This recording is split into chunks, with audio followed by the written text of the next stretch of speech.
आज की इस वीडियो में सीख जाएंगे, क्योंकि मॉडल के जितने सारे प्रयोग हैं मैं सभी बताने वाला हूं। तो वीडियो को अंत तक जरूर देखिए, सभी प्रयोग सीख जाएंगे और डाउट्स भी खत्म हो जाएगा। शुड का मतलब है चाहिए। इसका प्रयोग करते हैं एडवाइस देने के लिए। जब भी सलाह देने का काम करते हैं तो वहां पर शुड का प्रयोग करते हैं। इसका यहाँ पर स्ट्रक्चर है, सब्जेक्ट होगा, should plus V1 plus subject होगा। बेसिक सा स्ट्रक्चर है। इससे तुम्हें समय पर दवाई लेना चाहिए। तो किससे बोलते हैं? You should take medicine on time. उसे अपने समाज के बारे में सोचना चाहिए। He should think about his society। should एक हेल्पिंग वर्ब होता है, इसलिए मेन वर्ब यहाँ पर आया हुआ है और वो भी V1 के रूप में। तो इस प्रकार से आप प्रयोग कर सकते हैं। आप बोल सकते हैं तुम्हें सुबह में टहलना चाहिए, हम लोगों को अंग्रेजी सीखना चाहिए, उन लोगों को रोज के मैच खेलना चाहिए। यहाँ पर सजेशन देने की बात जहां पर होगा वहां पर शुड प्रयोग करते हैं। अब शुड के साथ कुछ वर्ड को ऐड करेंगे आगे, ताकि उसका बेसिक से एडवांस तक क्लियर हो जाए। ये देखिए, शुड के साथ बी है, शुड बी, और शुड बी का मतलब है होना चाहिए। इसका भी प्रयोग करते हैं एडवाइस के लिए ही, लेकिन तब जब कोई प्लेस पर होना चाहिए, कोई पोस्ट पर होना चाहिए। इसका स्ट्रक्चर काफी आसान है। उससे अभी स्कूल में होना चाहिए। He should be in the school now. Aman को खिलाड़ी होना चाहिए। Aman should be a player. Aman को खिलाड़ी होना चाहिए। Aman should be a player. उन लोगों को पार्टी में होना चाहिए। They should be in the party. या फिर एट द पार्टी भी कर सकते हैं, कोई दिक्कत नहीं है। यहाँ पर शुड बी से मतलब है कि प्लेयर होना चाहिए, कोई पोस्ट पर होना चाहिए, स्कूल में होना चाहिए, पार्टी में होना चाहिए, किसी स्थान पर होना चाहिए, वहां पर प्रयोग करते हैं। शुड के साथ लगा हुआ वर्ड है हैव, मतलब शुड हैव। इसका मतलब है पास होना चाहिए। इसका प्रयोग करते हैं एडवाइस के लिए, लेकिन उसमें छुपा हुआ होना चाहिए पोजीशन। मीन्स कि यहाँ पर दिखना चाहिए अधिकार। जब भी आप अधिकार देखने की बात करते हैं तो वहां पर शुड हैव लगा सकते हैं। शुड हैव के साथ जो भी अधिकार होगा उसको लिख सकते हैं। रोहित के पास एक पेन होना चाहिए, तो Rohit should have a pen. तुम्हारे पास एक किताब होना चाहिए, you should have a book. हम लोगों के पास बहुत सारे पैसे होना चाहिए। इस प्रकार से आप इसका प्रयोग कर सकते हैं। शुड हैव बीन, इसका मतलब है होना चाहिए था। इसका प्रयोग करते हैं एडवाइस के लिए ही, लेकिन जब बात की जाए प्लेस की, पोस्ट की, और वो भी पास्ट में, बीते हुए कल में, इसका स्ट्रक्चर होगा subject should have been plus object. जिसे देखते हैं उसे खिलाड़ी होना चाहिए था। ये पास्ट की बातें हैं, पास्ट की बातों को प्रेजेंट में दोहराया जा रहा है। He should have been a player. Ravi को एक डॉक्टर होना चाहिए था, तो रवि को होना चाहिए, तो यहाँ पर रवि लिख देंगे। Ravi should have been a doctor. इस प्रकार से उससे बाजार में होना चाहिए था। He should have been in the market. यहाँ पर कोई भी जगह पर होना चाहिए था, किसी पोस्ट पर होना चाहिए था, वहां पर प्रयोग करते हैं। शुड के साथ अब हैव टू का प्रयोग करेंगे। शुड हैव टू, और इसका मतलब होगा कोई काम करना ही चाहिए। एडवाइस के लिए ही होगा, कोई काम करना ही चाहिए, जिससे उससे समय पर उठना ही चाहिए। He should have to get up on time. Ramesh को अंग्रेजी बोलना ही चाहिए। Ramesh should have to speak English. यहाँ पर शुड हैव टू के साथ V1 लग जाएगा, जो कि आप यहाँ पर देख सकते हैं। शुड हैव के साथ हैड का प्रयोग, जो मीनिंग देगा पास होना चाहिए। तो शुड के जितने सारे प्रयोग हैं वो सभी प्रयोग को मैं एक एक करके बताने जा रहा हूँ। आप नोट डाउन करिए। आप इसका स्क्रीनशॉट ले सकते हैं और बाद में आप नोट डाउन भी कर सकते हैं। एडवाइस के लिए करते हैं, लेकिन जब पोजीशन की बात हो पास्ट में, जैसे आपके पास एक कार होना चाहिए था, क्योंकि हम लोगों को बस से शहर जाना पड़ रहा है।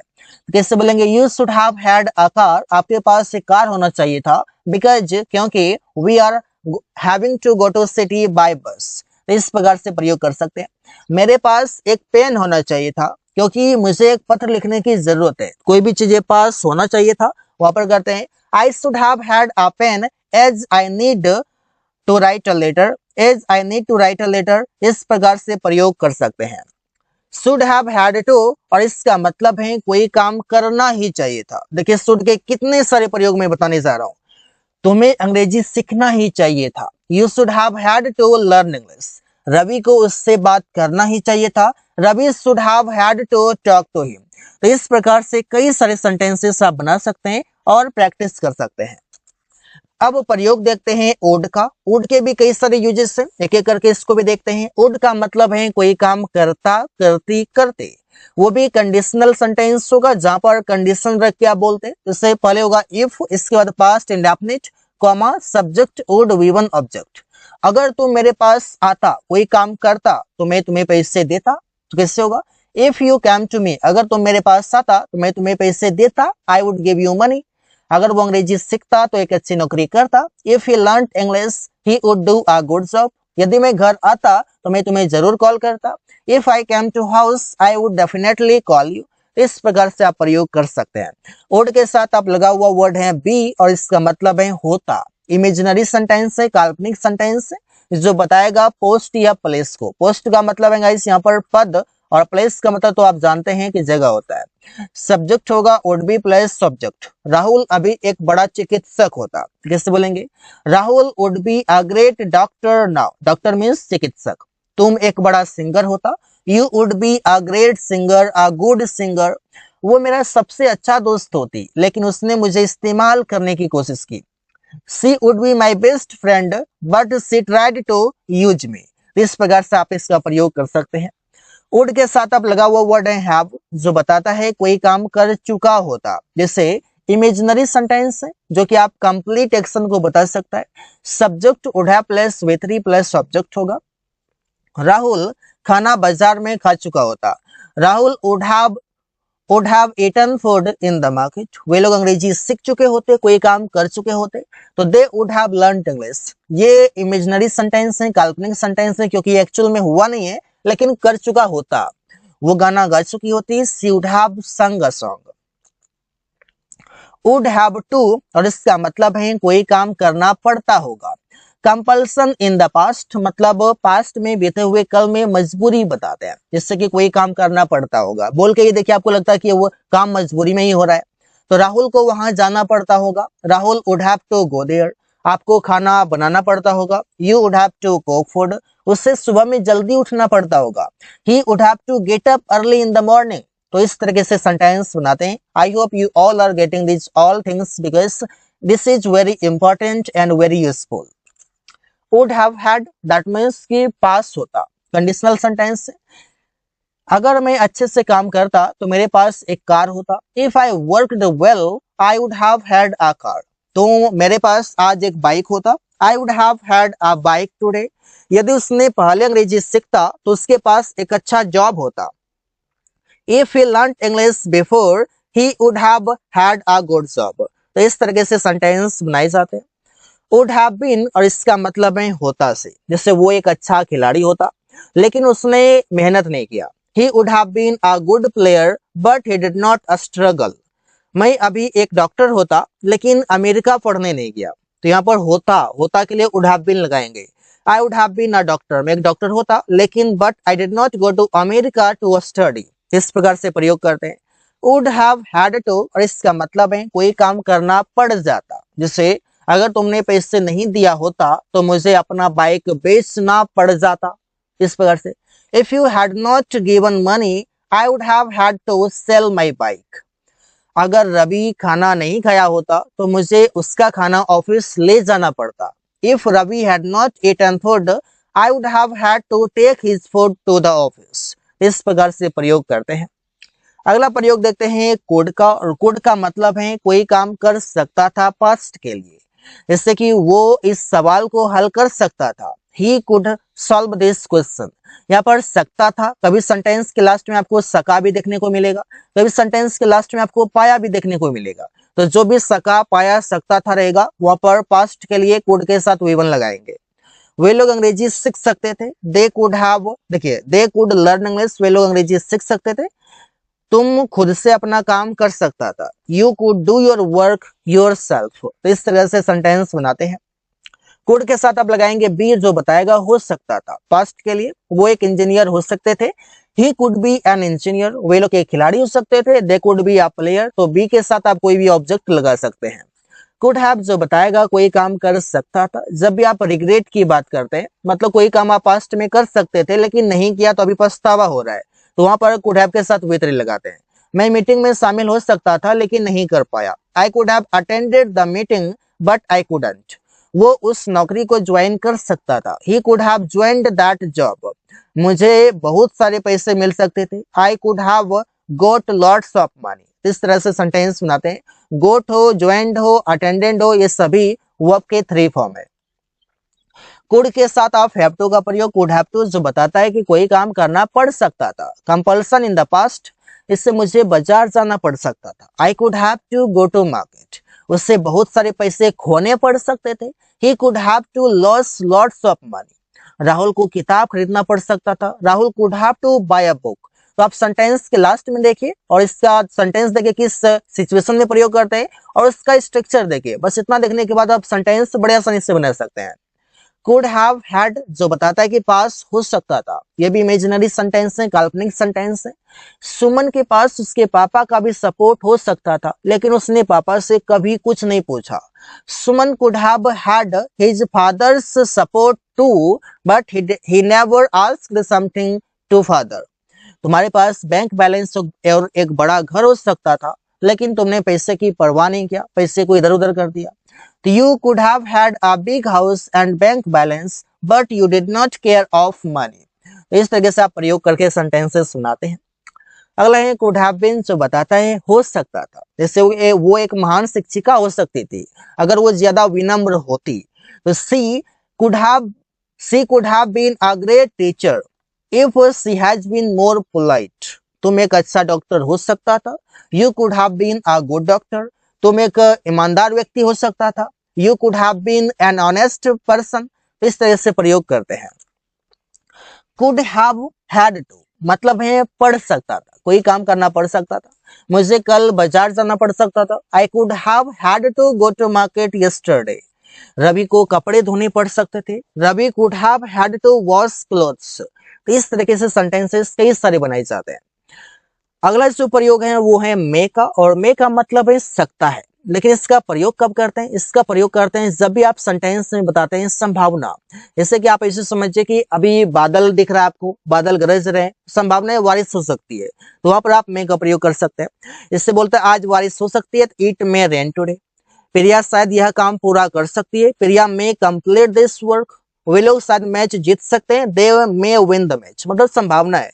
इसका स्ट्रक्चर यहाँ पर हो जाएगा सब्जेक्ट प्लस मे प्लस V1 प्लस ऑब्जेक्ट हो जाएगा। मे बी, और मे बी का मतलब है रहा होगा, जिससे वो सो रहा होगा। ही मे बी स्लीपिंग। अमन किताब पढ़ रहा होगा, Aman may be reading the book या रीडिंग अ बुक। तो मे बी के साथ आप V4 अगर प्रयोग करेंगे तो मीनिंग कुछ इस तरीके से होगा। अगर आप बोलेंगे कि वो छत पर हो सकता है, संभावना है, आप बोलेंगे he may be on the roof, he may be on the roof. इस प्रकार से आप इसका प्रयोग करते हैं। तो इससे ही सेंटेंसेस आप कई सारे बनाते हैं। अगला है मे हैव, जो बताता है कि पास होगा, जैसे उसके पास एक कार होगा, संभावना है, ही मे हैव अ कार। सुमन के पास अभी एक कलम होगा, Suman may have a pen now. Geeta के पास एक लैपटॉप होगा, Geeta may have a laptop. तो कोई भी चीजें पास होगा के सेंस में मे हैव का प्रयोग। अगला है मे हैव टू, जो बताता है कि कोई काम करना पड़ सकता है। जैसे रवि को खाना पकाना पड़ सकता है, Ravi may have to cook food, हम लोगों को वहां जाना पड़ सकता है। We may have to stay there. तो ऐसे सेंटेंसेस कई सारे बनाकर आप प्रैक्टिस कर सकते हैं guys, because it is very important. May have been, इसका मतलब है कोई काम किया गया होगा, जैसे कहानियां लिखी गई होगी। The stories may have been written, आम तोड़ा गया होगा। The mangoes may have been plugged, गली सजाई गई होगी। The street may have been decorated. इसका जो स्ट्रक्चर है वो है object plus may have been और इसके बाद वर्ब का थर्ड फॉर्म। इस तरह से सेंटेंसेस बनाते हैं। मे हैव हैड, और इसका मतलब है पास हो सकता था, लेकिन संभावना है। सुमन के पास एक बड़ी कंपनी हो सकता था, Suman may have had a big company. मेरे पास एक मॉल हो सकता था, I may have had a mall. इस तरह से बना सकते हैं। रवि के पास एक बाइक हो सकता है, हो सकता था, तो Ravi may have had a bike. इस तरह से सेंटेंसेस बनाते हैं और आप प्रैक्टिस कर सकते हैं। प्रैक्टिस के जरिए ही आप इसे इजी बना सकते हैं। मे हैव हैड टू, जो बताता है कि कोई काम करना पड़ सकता था, मुझे पेड़ काटना पड़ सकता था। I may have had to cut the tree. Ravi को पैसे देना पड़ सकता था, Ravi may have had to give money. तो इस तरीके के सेंटेंस बनाते हैं। अगला जो वर्ड है वो है मस्ट, और मस्ट का मतलब है जरूर चाहिए, जिससे उसे जरूर अंग्रेजी सीखना चाहिए। He must learn English. Basic structure है तो इसलिए मैं स्ट्रक्चर नहीं लिख रहा हूँ। रवि को जरूर समय पर खाना खाना चाहिए। Ravi must eat the food on time. जब भी आप बताते हैं, सजेशन देते हैं, तो वहां पर आप इम्फेसाइज करके करते हैं, जरूर करना चाहिए, अवश्य करना चाहिए। वहां पर मस्ट बी, और इसका मतलब है जरूर होना चाहिए, जैसे उससे जरूर स्कूल में होना चाहिए। He must be in the school. Ravi को जरूर एक कलाकार होना चाहिए, तो Ravi must be an artist. तो इस तरह के सेंटेंस बनाते हैं। और मस्ट बी का प्रयोग तब करेंगे जब भी आप कोई पोस्ट पर होने की बात करते हैं या कोई प्लेस पर होने की बात करते हैं। मस्ट हैव का मतलब है अवश्य करना चाहिए। इसके साथ मस्ट हैव के साथ वेथरी भी आ सकता है और ऑब्जेक्ट भी आ सकता है। तुम्हें अवश्य इसके बारे में सोचना चाहिए था। You must have thought about it. यहाँ पर थॉट जो है थिंक का वेथरी हो गया। उसके पास अवश्य दोस्त होना चाहिए था। He must have friends. यहाँ पर ऑब्जेक्ट आ गया मस्ट हैव के साथ, तो पास होना चाहिए तो मस्ट हैव ऑब्जेक्ट, और कोई काम करना चाहिए था तो मस्ट हैव के साथ वेथरी। मस्ट हैव टू जो बताता है कि अवश्य करना ही चाहिए, जिससे उसे अवश्य समय पर दवाई खाना ही चाहिए। He must have to take medicine on time. कोई काम करना ही चाहिए। रवि को अवश्य कहानी लिखना चाहिए, तो Ravi must have to write a story. Must have had मतलब पास जरूर होना चाहिए था। इससे मेरे पास सब्जी खरीदने के लिए पैसे जरूर होना चाहिए था। I must have had money to buy vegetables. तुम्हारे पास एक बाइक जरूर होना चाहिए था। You must have had a bike. तो ऐसे ही सेंटेंसेस कई सारे बना सकते हैं इस तरीके से। मस्ट हैव बीन, इसका मतलब है जरूर पास होना चाहिए था। उसके पास जरूर एक मोबाइल होना चाहिए था। He must have been a mobile. He must have been a mobile. उसके पास एक मोबाइल होना चाहिए था। अमित के पास जरूर बहुत सारे दोस्त होना चाहिए था। तो इस तरीके से बनाते हैं कि Amit must have been many friends. Must have had to जो बताता है कि अवश्य करना ही चाहिए था। प्रिया को अवश्य खाना पकाना ही चाहिए था। Priya must have had to cook food. मुझे अवश्य वहां जाना ही चाहिए था, खाना खाना ही चाहिए था। I must have had to eat food there. तो इस तरीके के सेंटेंस आप बना सकते हैं मस्ट हैव हैड टू की मदद से। अब अगला जो प्रयोग देखते हैं वो देखते हैं माइट का, और माइट का मतलब है शायद सकता है। मतलब कोई भी काम शायद कर सकता है। संभावना है यहाँ पर भी, लेकिन लेस संभावना है, संभावना कम संभावना है। वो शायद जा सकता है। आप बोल के ही देखिए, आपको पता चलेगा, लग रहा है कि काम होने की संभावना कम है। ही माइट को हम लोग शायद पत्र लिख सकते हैं। We might write a letter. Ravi को शायद कार खरीदना पड़, देखिए रवि शायद कार खरीद सकता है, जिस तरह से होगा यहाँ पर को नहीं लगेगा। Ravi might purchase a car. तो इस तरीके के सेंटेंस आप बना सकते हैं। माइट बी, और माइट बी का मतलब है यहाँ पर शायद हो सकता है, जिससे वो शायद बाजार में हो सकता है। He might be in the market. Amresh शायद घर पर हो सकता है। Amresh might be at house. तो कोई भी जगह पर या कोई भी पद पर होना हो सकता है, इस तरह से। माइट हैव, इसका मतलब है शायद हो सकता है, जैसे उसके पास शायद एक छाता हो सकता है। He might have an umbrella. Pallavi के पास शायद एक बड़ा घर हो सकता है। Pallavi might have a big house. तो ऐसे ही सेंटेंसेस आप कई सारे बना सकते हैं। डेली बोलचाल में आप इससे प्रयोग कर सकते हैं।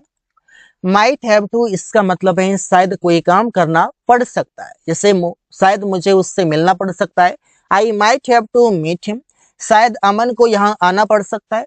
अमन might have to come here. तो इस तरह के शायद के लिए आप कोई वर्ड नहीं लगाएंगे, क्योंकि शायद सकता है माइट का ही मतलब है। माइट हैव बीन, इसका मतलब है शायद हो सकता है, वो शायद उसका दोस्त हो सकता है। He might have been his friend. यह कमरा शायद पेंट किया गया होगा। देखिए यहाँ पर हो सकता है के लिए माइट हैव बीन के साथ ऑब्जेक्ट, और कोई काम किया गया होगा के लिए माइट हैव बीन के साथ वी थ्री। यहाँ पर संभावना है यहाँ पर भी, लेकिन संभावना कम है और मुझे नहीं पता। ऐसा उम्मीद है, ऐसा मानना है कि यह कमरा किसी के द्वारा पेंट किया गया होगा। तो this room might have been painted. तो ऐसे ही सेंटेंसेस आप बनाकर प्रैक्टिस कर सकते हैं। अगला वर्ड है माइट हैव हैड, जो बताता है कि शायद पास हो सकता है। तुम्हारे पास शायद बहुत बड़ी टीम हो सकता था। You might have had a big team. तुम्हारे पास एक बहुत बड़ा घर हो सकता था। You might have had a big house. तो शायद तुम्हारे पास कोई भी चीजें हो सकता था। इस सेंस में प्रयोग करते हैं। माइट हैव हैड टू जो बताता है कि शायद कोई काम करना पड़ सकता था। मुझे शायद पेड़ काटना पड़ सकता था। I might have had to cut the tree. Ravi को पैसे देना पड़ सकता था। Ravi might have had to give money. तो इससे वाक्य बनाकर प्रैक्टिस कर सकते हैं। अगला जो प्रयोग है वो है कैन का, और कैन का मतलब है सकता है। इसका प्रयोग करते हैं जब भी आप बताते हैं क्षमता बताते हैं, कोई भी काम करने की क्षमता, कोई भी मशीन का क्षमता बता सकते हैं, कोई भी व्यक्ति का क्षमता बता सकते हैं, कोई भी वस्तु का क्षमता बता सकते हैं। इससे वो कार चला सकता है तो व्यक्ति की क्षमता है, he can drive a car. यहाँ पर स्ट्रक्चर होगा सिंपल वाला, सब्जेक्ट कैन होगा प्लस V1 होगा और इसमें ऑब्जेक्ट लगेगा। हम लोग पहाड़ पर चढ़ सकते हैं because we have capacity to climb, तो we can climb on the mountain. तुम लोग पत्र लिख सकते हो, you can write a letter. Ravi Angrezi में बात कर सकता है, Ravi can talk in English. इस तरह के वाक्य आप बना सकते हैं। अगला वर्ड है कैन बी जो बताता है हो सकता है, वो एक वकील हो सकता है, he can be an advocate. हम लोग एक डॉक्टर हो सकते हैं, we can be a doctor. तो इससे ही वाक्य आप बनाकर प्रैक्टिस कर सकते हैं। कैन हैव, और इसका मतलब है पास हो सकता है। अमन के पास बहुत सारी किताबें हो सकता है, Aman can have a lot of book, lots of book. हम लोगों के पास एक बड़ा टीम हो सकता है, we can have a big team. Priya के पास एक नौकरी हो सकता है, Priya can have a job. इस तरीके के आप वाक्य बनाते हैं। अगला है कैन हैव टू जो बताता है कि कोई काम करना पड़ सकता है, उसे घर जाना पड़ सकता है, he can have to go to house. हम लोगों को अंग्रेजी बोलना पड़ सकता है, we can have to speak English. Can have had to जो बताता है कि कोई काम करना पड़ सकता था, मतलब मुझे कार खरीदना पड़ सकता था, I can have had to purchase a car. मेरे भाई को यहाँ आना पड़ सकता था, my brother can have had to come here. इससे ही वाक्य बना सकते हैं। The more you practice the better you learn.